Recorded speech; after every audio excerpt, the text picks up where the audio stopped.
জনসংযোগ কর্মসূচিতে ঘাটালে হিরণ। ঘাটাল লোকসভা কেন্দ্রের বিজেপি প্রার্থী হিরণময় চট্টোপাধ্যায় শুক্রবার দাসপুরে 2 নম্বর ব্লকের একাধিক জায়গায় জনসংযোগ কর্মসূচি করলেন কর্মী সমর্থকদের নিয়ে। দাসপুরের গোপীগঞ্জ থেকে প্রথম প্রচার শুরু করেন, তারপর তেঁতুলতলা বাজার, চাইপাট বাজার সহ একাধিক জায়গায় কর্মী সমর্থকদের নিয়ে দিনভর প্রচারে ঘাটাল লোকসভা কেন্দ্রের বিজেপি প্রার্থী হিরণময় চট্টোপাধ্যায়। প্রচারে এসে হিরণ বলেন, রাজ্যের একাধিক জায়গায় মহিলারা কাঁদছেন, আর ঘাটালে এসে রাজ্যের একাধিক জায়গায় মহিলারা কাঁদছেন আর লোকসভার তৃণমূল প্রার্থী দেব হাসছেন। রাজ্য সরকারের একাধিক ব্যর্থতার কথাও তুলে ধরেন হিরণ।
আরে কাকা একটু, ও দাদা ছাড়ুন না,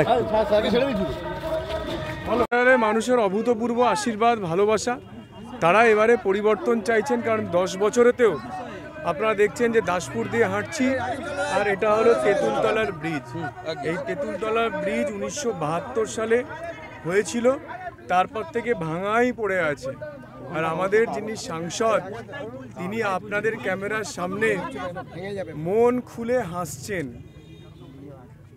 মানুষের এত কষ্ট দেখে, মানুষের এত কান্না দেখে, এই যে এক ব্রিজ নেই, গোটা ঘাটালে কোনো মানুষের চাকরি নেই, গরিব মানুষ এত গরিব হয়ে গেছে, সেইটা দেখে ওনার মতো ফিল্ম স্টার, সুপারস্টারের হাসি পাচ্ছে।